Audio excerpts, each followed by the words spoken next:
Telepathic Mute, The Silent Avenger Trilogy Book 2, Harvard Hals whispering the telepathic scholar at different points in the chapters of this book. Number 2 is when Bradley reflects on his sparse relationship activity as a mute.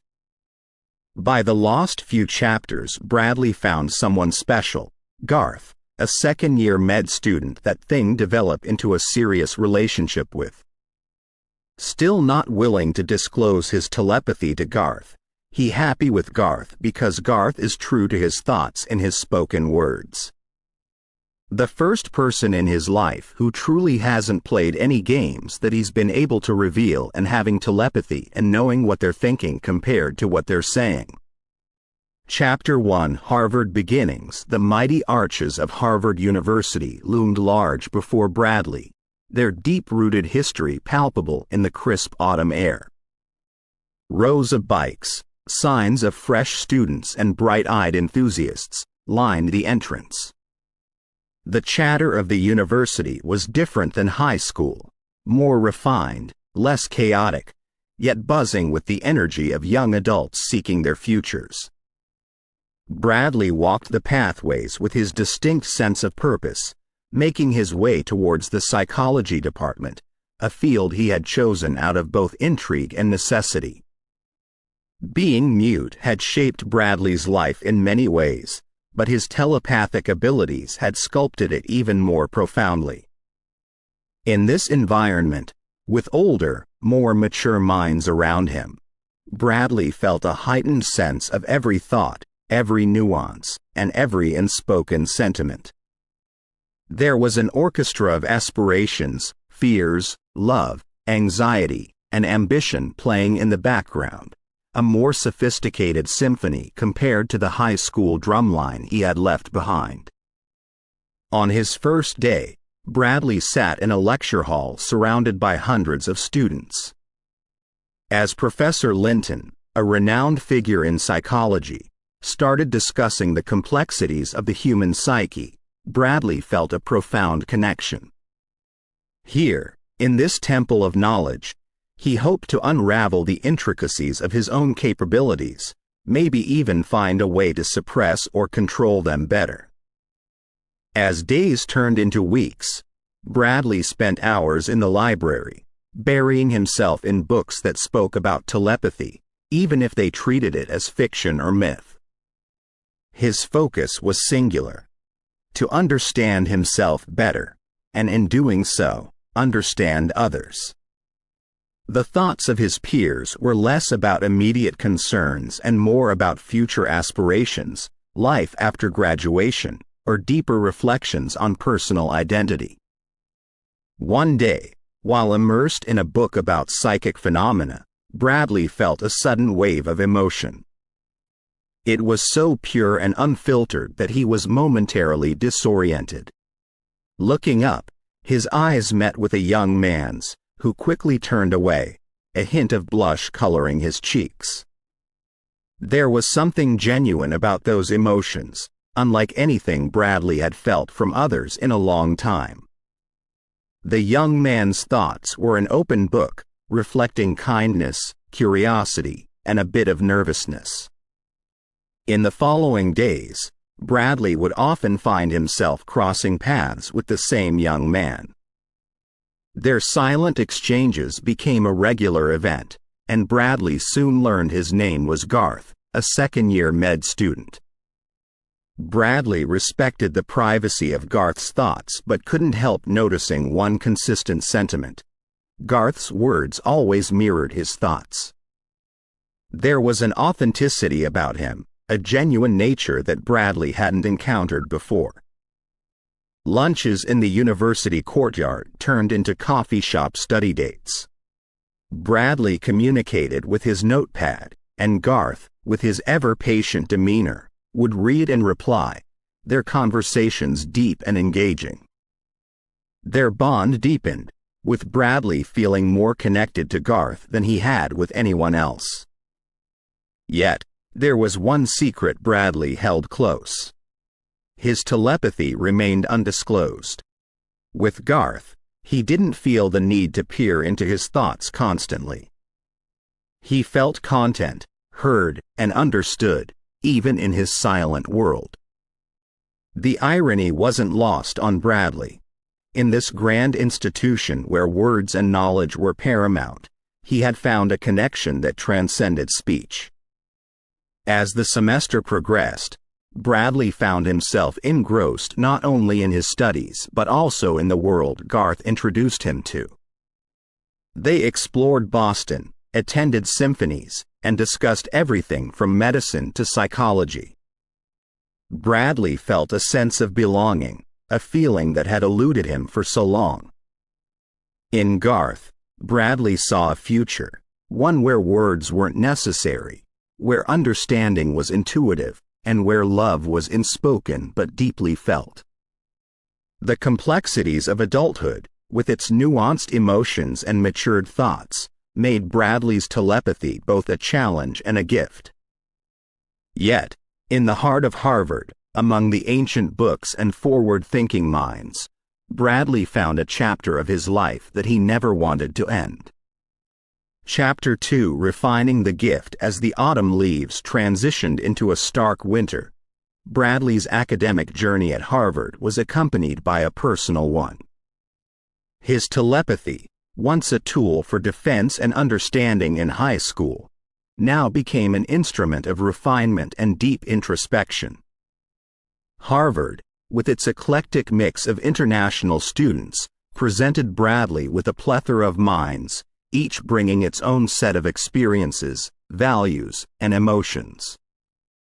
He would often sit in the spacious campus grounds, closing his eyes and concentrating on extending the radius of his telepathic reach. It was like tuning a radio, each new frequency bringing in thoughts from a different corner of the world. There were minds from Asia, bringing with them the weight of cultural expectations. African students who carried tales of resilience and the dreams of their communities. Europeans with their vast histories, and South Americans with their passionate zest for life. One chilly afternoon, as he focused, Bradley felt a sudden surge of sadness, so profound that it took his breath away. He honed in on it, finding its source in Isabel, a doctoral student from Rwanda. The memories of a traumatic past, war, lost family members, and a fight for survival echoed in her mind. Yet, on the outside, Isabel always wore a bright smile, participating actively in class discussions and mentoring younger students. Navigating these deep emotional undercurrents wasn't always easy. There were times Bradley felt he was intruding, trespassing into personal spaces. But other times, like with Isabel, it gave him a profound appreciation for the human spirit and its resilience.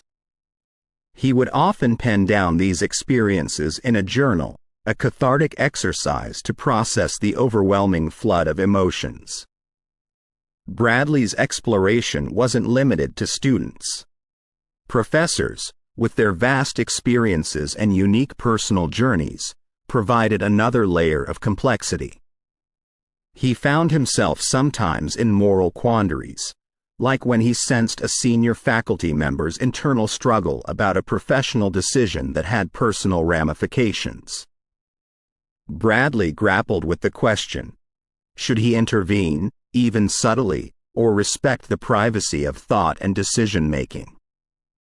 Garth, ever the patient listener, became Bradley's sounding board.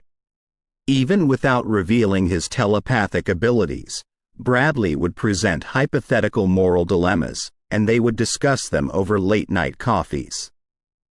Garth, with his medical background, often provided a unique perspective, rooted in the Hippocratic Oath and the ethics of patient care.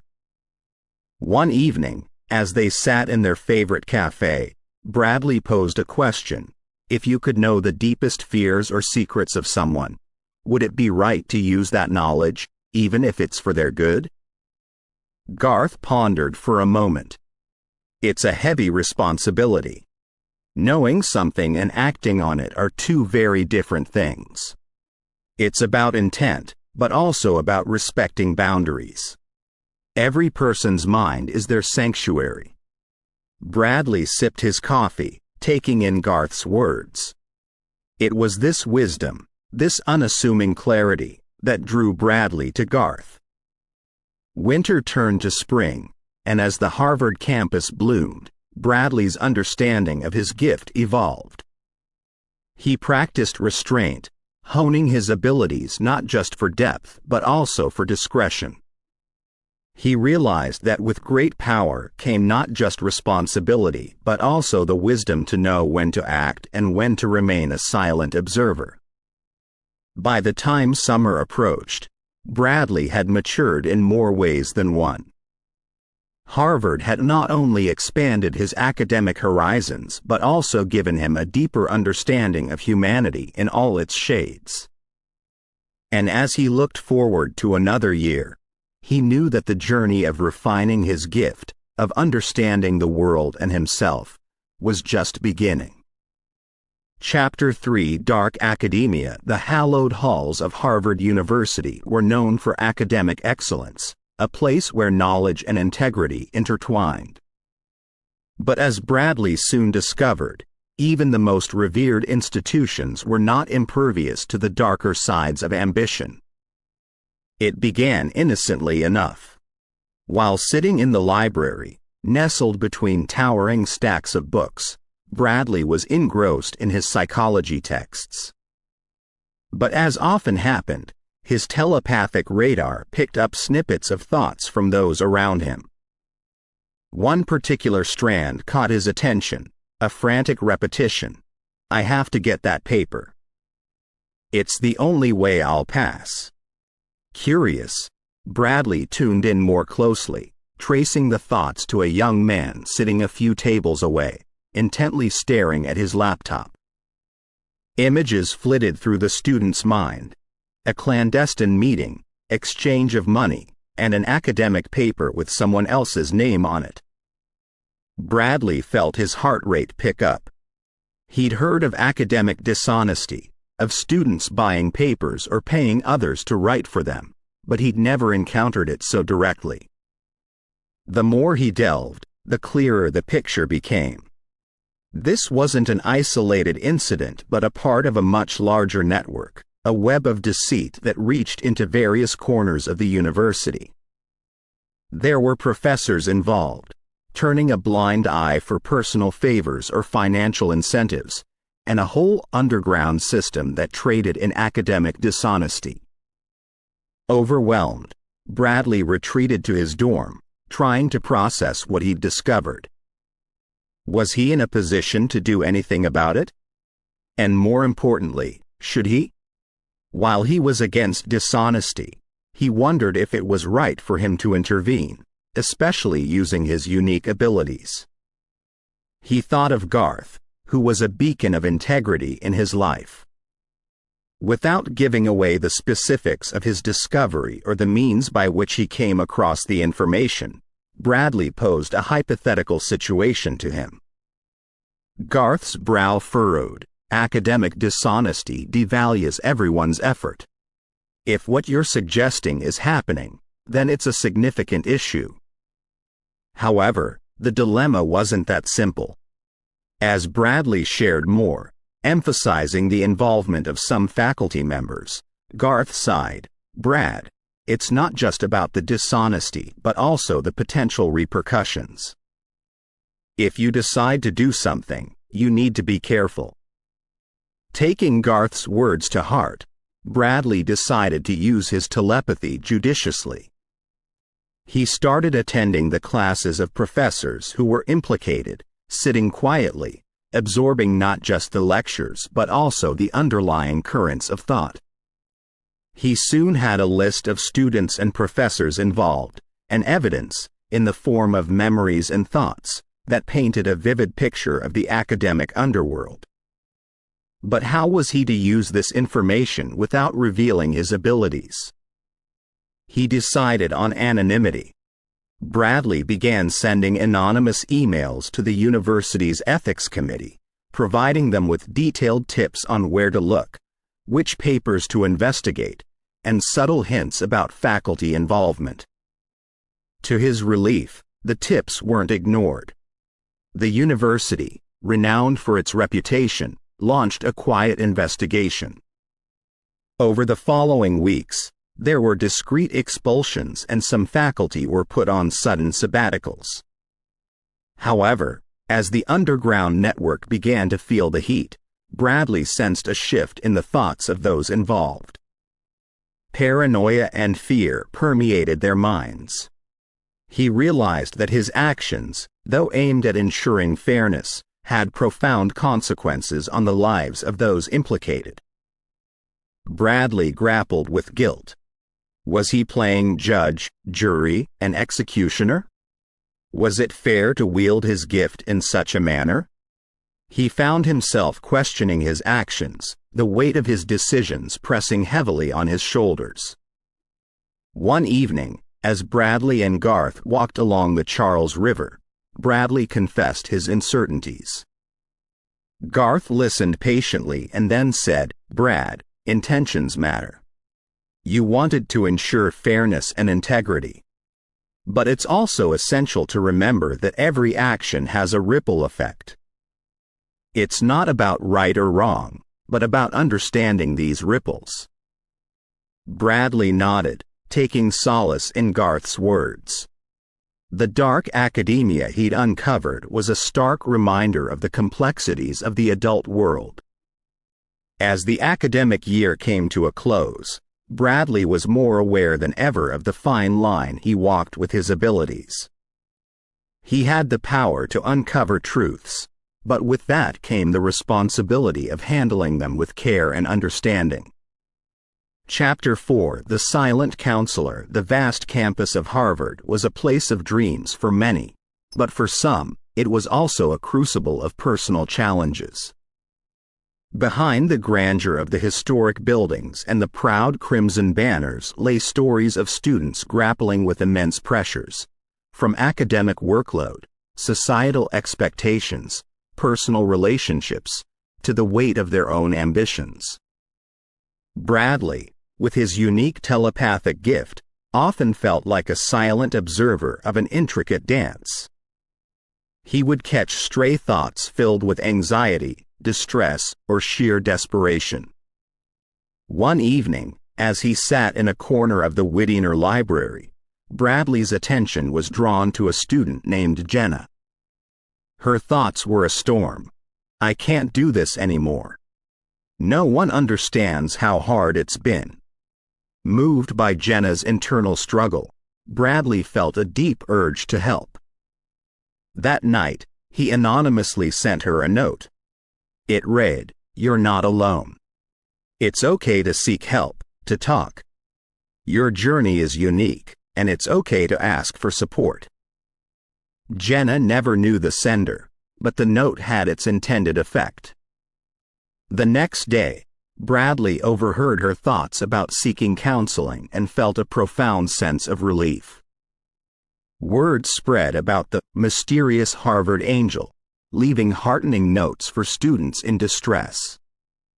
Bradley continued his anonymous acts, using his telepathic gift to identify those who needed an encouraging word or two.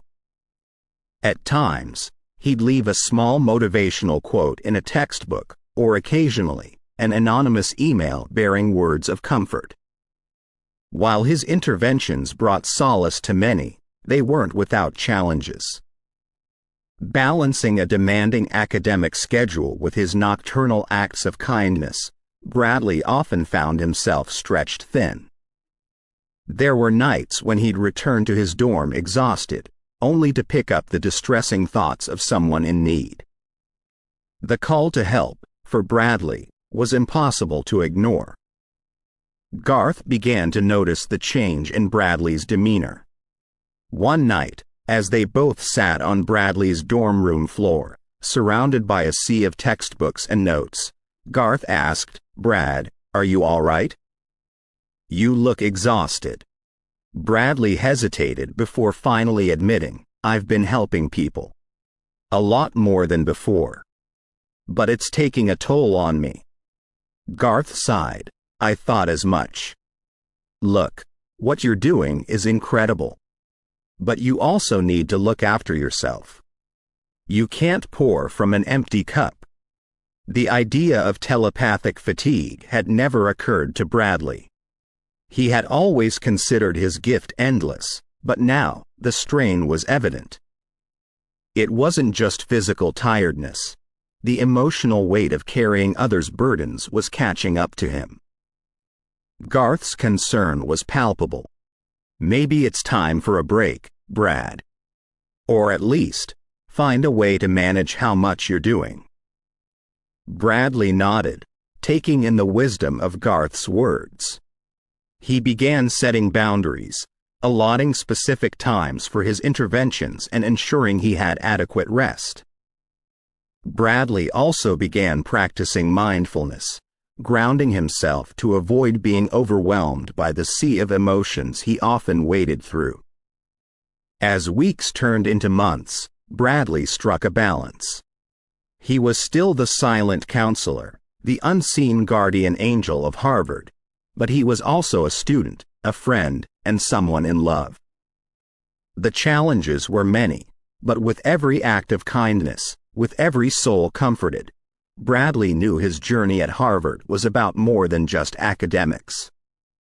In the hallowed halls and the quiet corners of the university, amidst the intense rigor of academia, Bradley's silent interventions continued, a testament to the profound impact one can have in the lives of others, even without uttering a single word.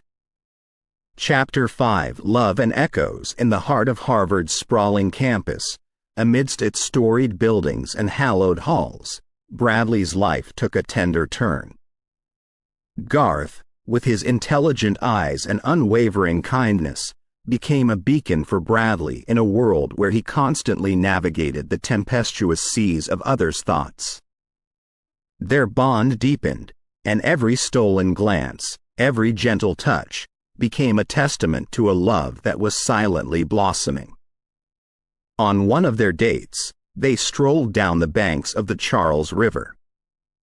As the sunset painted the water in hues of gold and crimson, Garth gently took Bradley's hand, causing a flutter of thoughts to rush through Bradley's mind.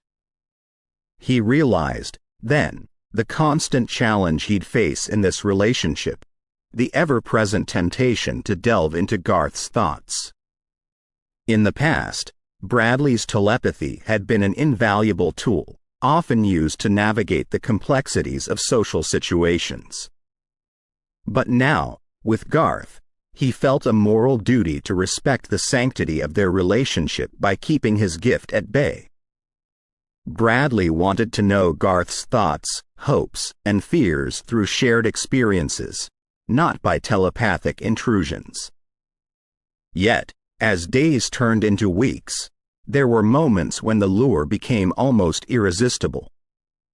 Late one evening, they sat on the rooftop of Bradley's dormitory building, looking out over the twinkling lights of Cambridge. Garth seemed distant, lost in thought. The silence between them, while comfortable, was also thick with unsaid words.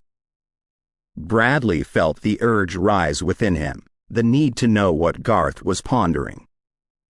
But he resisted, reminding himself that trust was the cornerstone of their bond.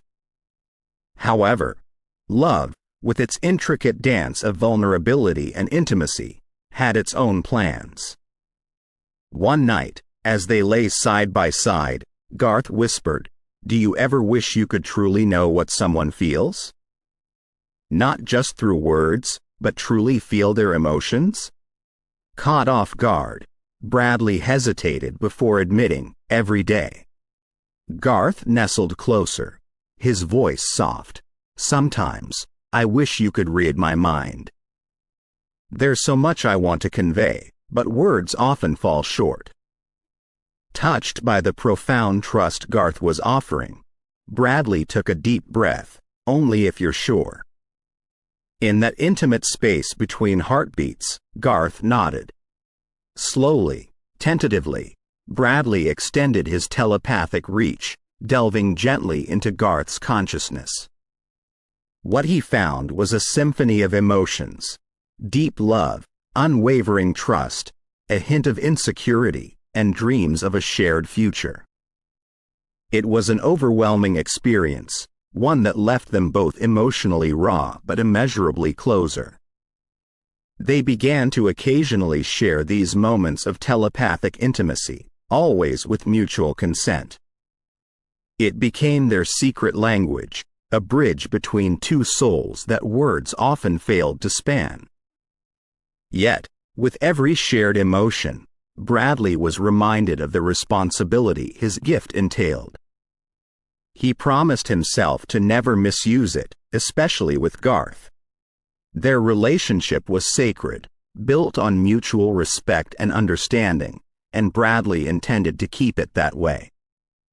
In a world that often echoed with unspoken thoughts and unsaid words, Bradley and Garth found solace in each other.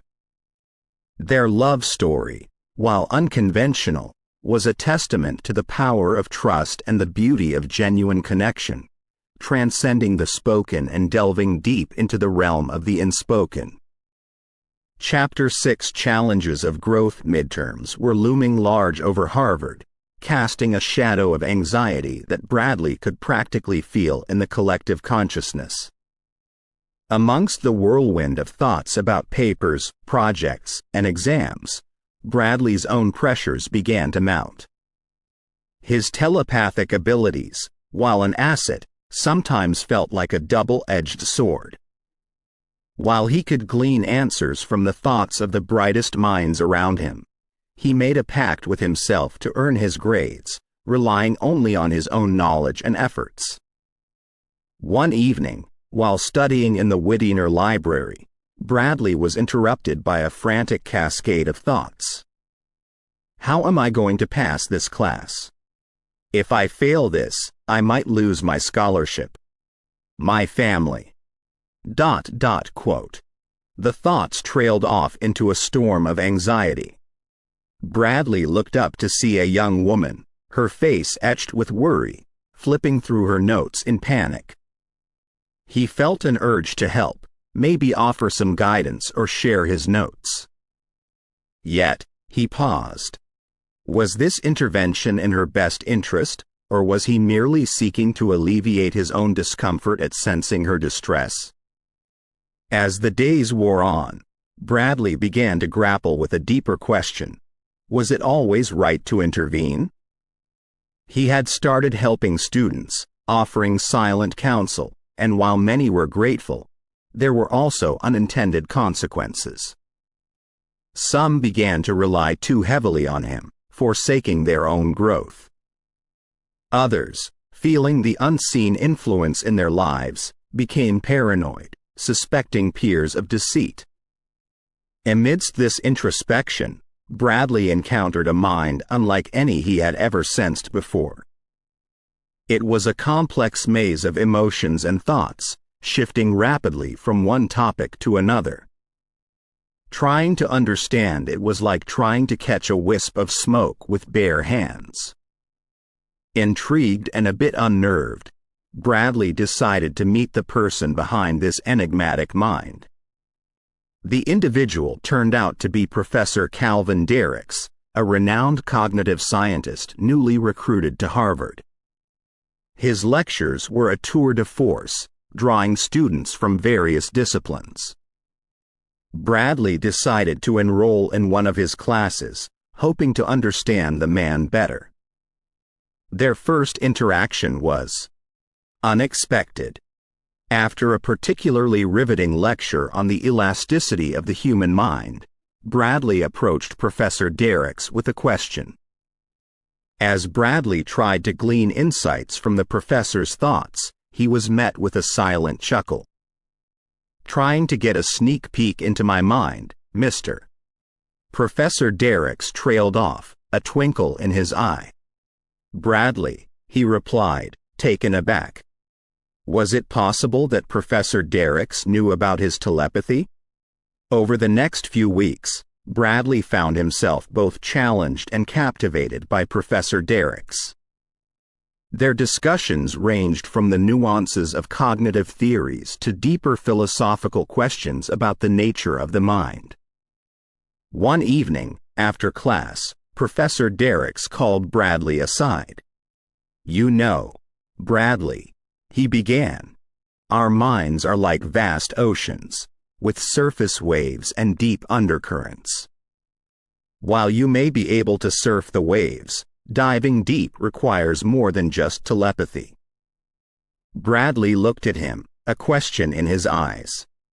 "You possess a gift," the professor continued, "but with it comes a responsibility.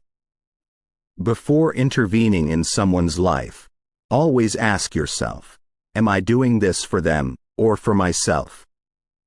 Sometimes, the best way to help is to let them find their own path." This conversation stayed with Bradley, echoing in his thoughts.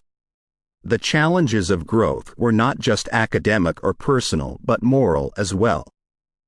With every action and every decision, Bradley was shaping not just his destiny but also influencing the lives of those around him. The weight of this responsibility was immense, but Bradley was determined to rise to the challenge, learning, evolving, and striving to make the right choices.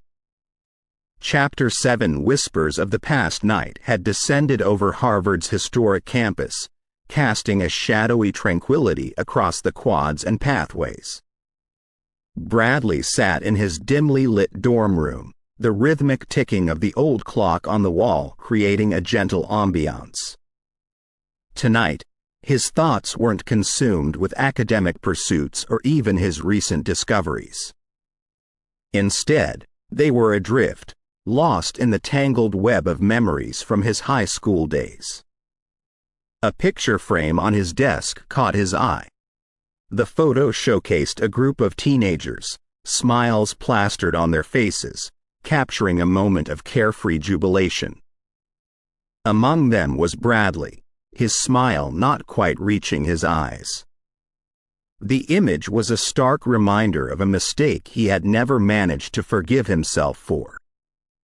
As he traced the edges of the frame, Bradley's mind was consumed by the memory of a plan that had gone horribly wrong, leading to unintended consequences that had cost someone their happiness. Closing his eyes, he recalled the day he tried to use his telepathic abilities to protect a vulnerable student from the school's notorious bully. But the plan backfired, drawing the ire of the bully onto an innocent party. The fallout had been harsh.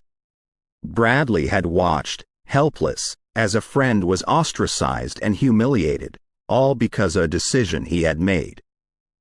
Opening his eyes, the guilt washed over him anew.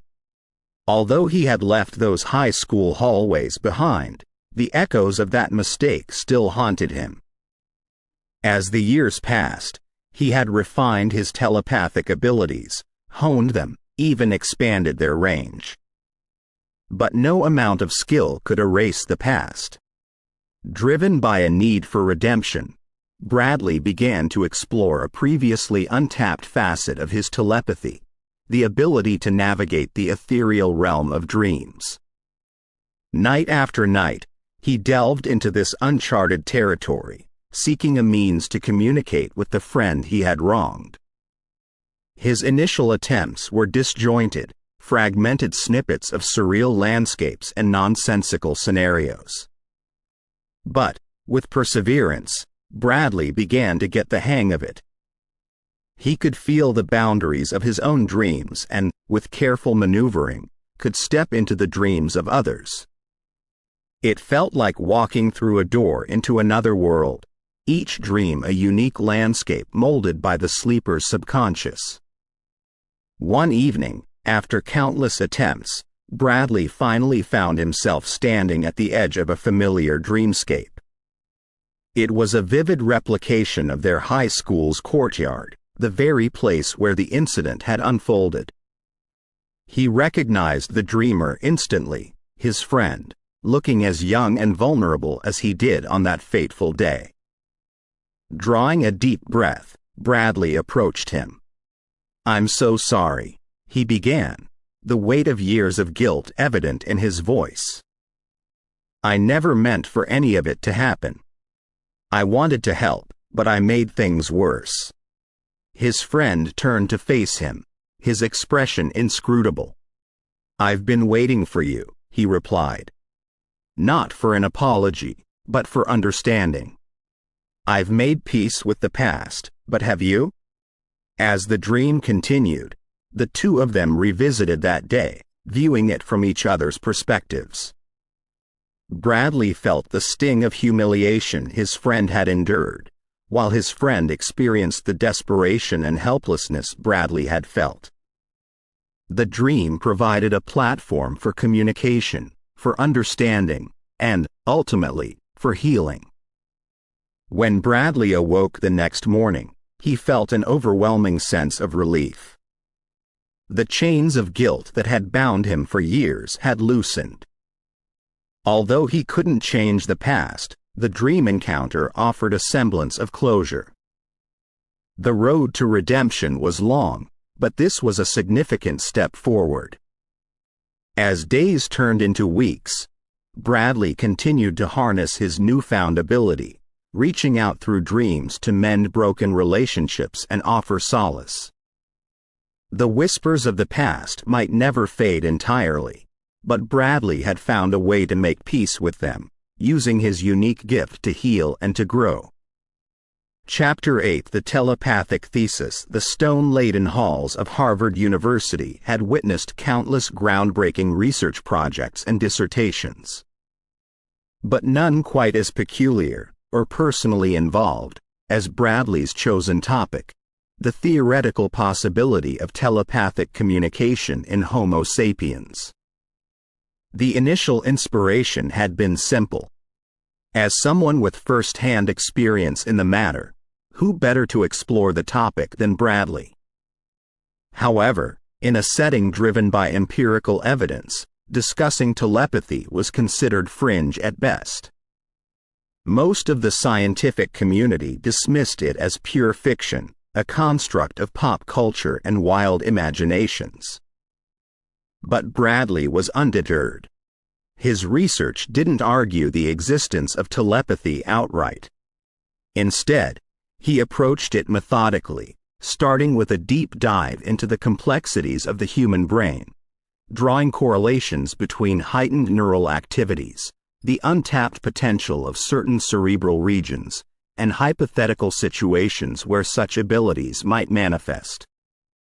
Over time, he amassed a mountain of preliminary data, historical anecdotes, and a multitude of theoretical models. However, as he delved deeper into the topic, murmurs began to spread across the university corridors. Professors and students alike whispered about the telepathy guy, some intrigued, others skeptical. As his work gained more attention, some began to speculate about the eerie accuracy with which he described telepathic experiences. Whispers turned to doubts, and doubts transformed into suspicions. The climax of Bradley's research journey was the presentation of his thesis. The room was packed to capacity. Professors, students, and journalists all in attendance. The atmosphere was electric, a mixture of anticipation and skepticism. Bradley began his defense with unwavering confidence, walking the audience through his data, theories, and the gaps in current knowledge that his work filled. The depth and breadth of his understanding were evident. Yet, throughout the presentation, a common thread persisted, a nagging question from the audience. How could he describe telepathic experiences with such vivid clarity? The panel of professors was equally as challenging. Bradley, Professor Markham began, his stern gaze fixed on Bradley. Your work is exhaustive, to say the least. But how do you explain these eerily accurate depictions of a telepathic experience? Bradley had expected this. Taking a deep breath, he answered, I've drawn from vast literature, personal interviews, and theoretical extrapolations. My aim was to be as comprehensive as possible. Professor Markham wasn't satisfied. But some of these descriptions, young man, they seem personal. Almost as if you've experienced them firsthand. The room was silent, waiting with bated breath for Bradley's response. A lesser person might have crumbled, but Bradley held his ground. The essence of research, he began, is to immerse oneself so deeply into the subject matter that it becomes a part of you. I've lived and breathed this project, which is why I can describe it so vividly. His words resonated with many in the audience. Yet, the scrutiny took a personal toll. Despite his triumphant defense, Bradley felt exposed, vulnerable. While he had kept his secret safe, he realized the walls he'd built around himself were starting to crack. The line between his academic pursuits and his personal reality had blurred. While his thesis was accepted and lauded by many for its depth and daring approach, Bradley couldn't help but feel the weight of the day's events. He'd walked the razor's edge between revelation and concealment. It was a victory, yes, but one that reminded him of the isolating nature of his secret. As he exited the hall, a sense of melancholy enveloped him. But, deep down, he knew this was just another chapter in his journey. He had navigated the challenges of high school and had now faced the academic crucible of Harvard. The world outside awaited, and with it, new challenges, new opportunities, and the ever-present echo of his unique abilities. Chapter 9 University's Endgame. The golden rays of the setting sun bathed the Harvard campus in a warm, honeyed light, casting long shadows across the quadrangle. The academic year was winding down, but for Bradley, the intensity was ratcheting up. It started as a whisper, a fleeting thought in the mind of a passerby that Bradley inadvertently picked up. The thought was fleeting but ominous, a plan to discredit a prominent student researcher, ruining their future prospects. The more Bradley tuned in, the clearer the picture became.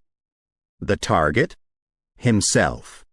The architect of this nefarious plan was none other than Professor Gerald Kane, a highly respected figure in the psychology department with a reputation for ruthlessness in academia. His motivations weren't purely personal. Bradley's groundbreaking thesis had overshadowed Kane's own work, leading to jealousy and a vendetta.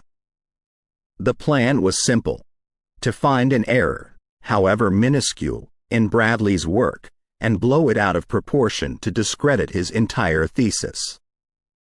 Kane was shrewd, his mind a labyrinth of plots and schemes. Bradley quickly realized that directly confronting the professor would be unwise. The odds were stacked against him. Kane had years of experience and an established reputation, while Bradley was still an up-and-coming researcher. For days, Bradley discreetly observed Kane, diving into the depths of the professor's thoughts, mapping out his plans and intentions. He discovered that Kane had orchestrated a public debate under the guise of an academic discussion, where he planned to spring a trap, unveiling a supposed error in Bradley's thesis and humiliating him in front of the entire department.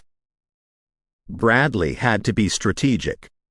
He began preparing, not just for the debate, but to expose Kane's malicious intentions. Every night, he delved into the annals of psychology, cross-referencing his work, looking for possible gaps, and preparing counter-arguments. At the same time, he discreetly reached out to students who had felt Kane's wrath in the past, gathering testimonies of his manipulative tactics. The day of the debate dawned. The room was packed, buzzing with anticipation. Students, professors, and journalists had turned up, sensing the drama that was about to unfold. As Bradley took the stage opposite Kane, he could feel the professor's smug confidence. But Bradley was ready. The discussion began politely enough, with each party presenting their points. But as the debate progressed, Kane's mask began to slip.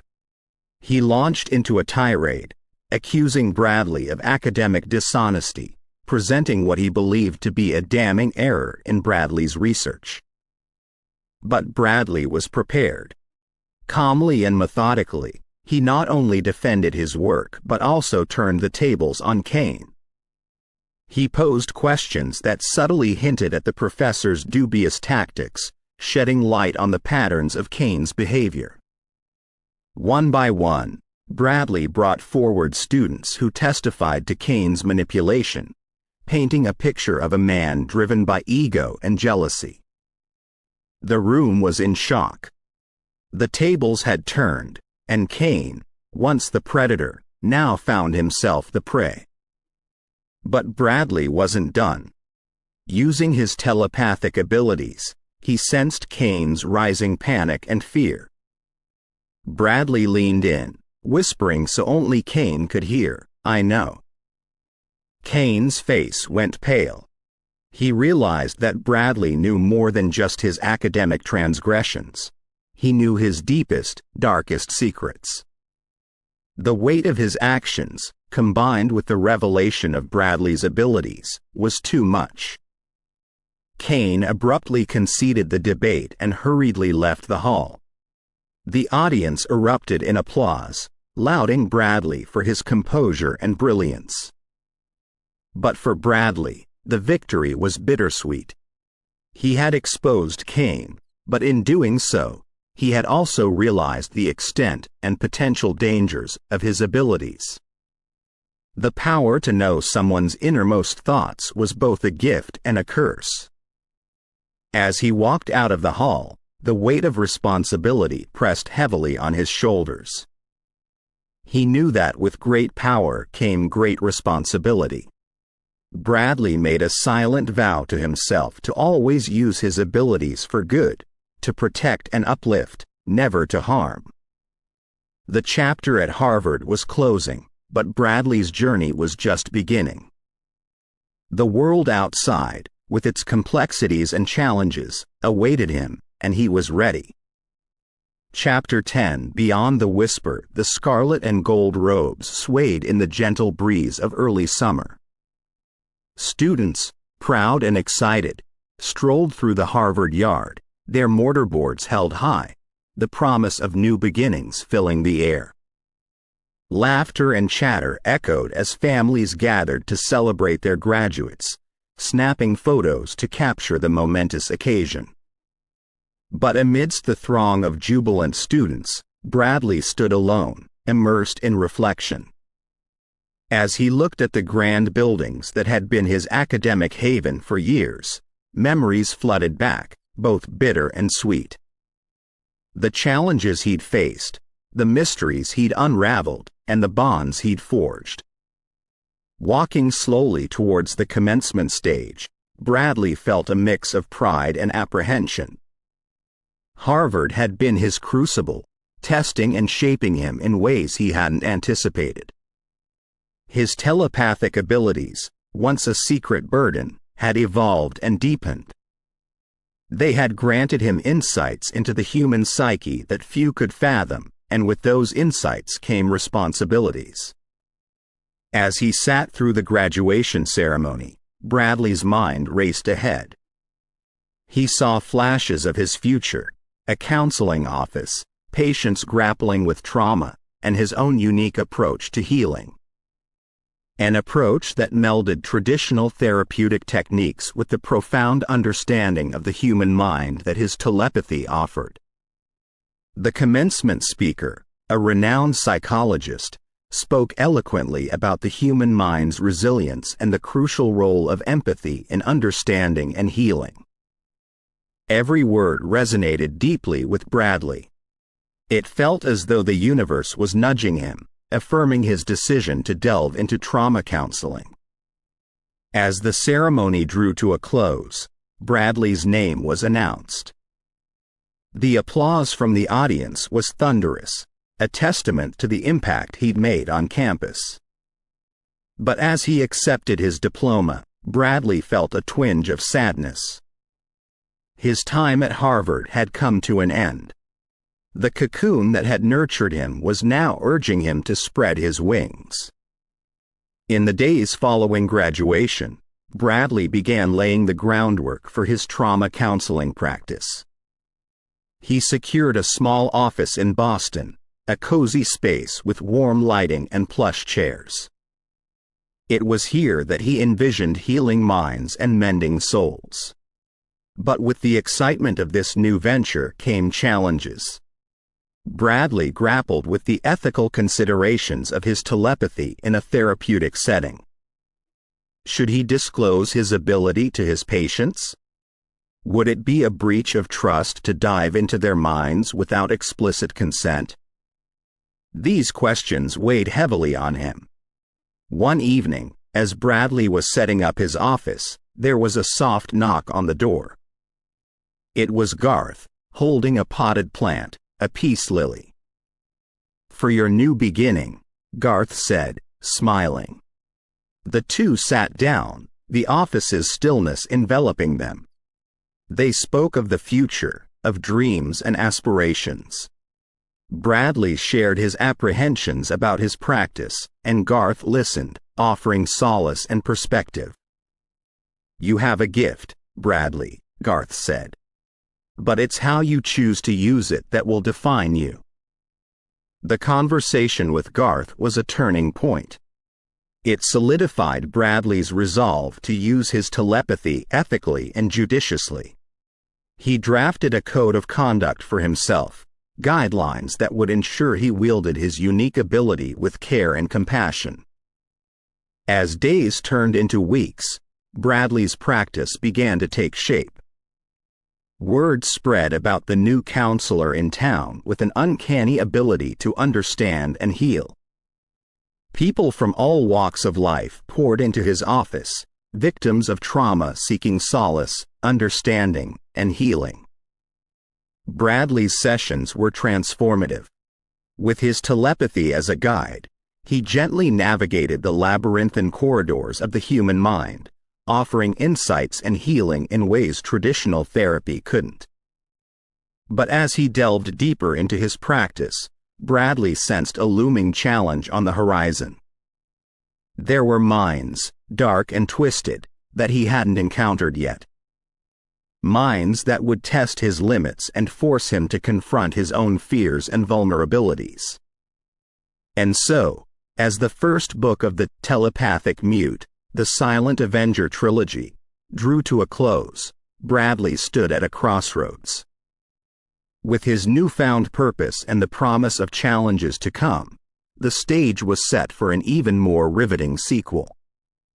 But for now, in the stillness of his office, with the peace lily blooming and the golden rays of the setting sun streaming in, Bradley felt a profound sense of contentment and purpose.